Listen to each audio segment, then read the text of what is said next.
अस्सलामुअलैकुम। अगर आप लोग सोच रहे हैं हेयर ट्रांसप्लांट का, आपके बाल जड़ों से टूट रहे हैं और ग्रे हेयर्स आ रहे हैं, बाल डैमेज हो गए हैं, ड्राई हो गए, दिमागी कमज़ोरी है बालों में, आपको ऐसे फील होता है जब हाथ फेरते हैं जो जैसे फंस जाते हैं और आप लोग कहते हो बालों को क्या हो गया, केमिकल वर्क करवाने की वजह से ख़राब हो गए, शैम्पू गलत इस्तेमाल करने की वजह से ख़राब हो गए या गंजपन आता जा रहा है, तो ये तेल एज ए हकीम मैंने आप लोगों के लिए बनाया है, जिसके अंदर 50 जड़ी बूटियों का अर्क निकाल के 15 प्योर ऑयल इसके अंदर डालेंगे। आप जाके मेरे हर्बल एंड पॉलर हैक्स पे इसके रिव्यूज़ देख सकते हो। जिसने लिए हैं उनको इतना फ़ायदा हुआ है ना, पहले इस्तेमाल से ही उनके बालों में जान आ गई है, शाइन आ गई है।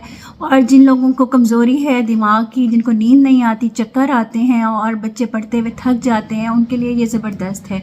और ये पाउडरी ग्रोथ ऑयल की ये खसूसियत है, ये 50 जड़ी बूटियों में बना है और 15 ऑयल डालें, इसके साथ साथ 15 हर्ब्स इसके अंदर जला कर इसके अंदर डाली गई हैं, पाउडर बनाया गया है उनका। और जी आप जब जड़ों में लगाओगे तो आपके बाल जड़ों से ही ब्लैक निकलेंगे, जड़ों से ही उनकी जो ग्रोथ होगी मजबूत होगी, घने घने बाल आएंगे, मजबूत बाल आएंगे।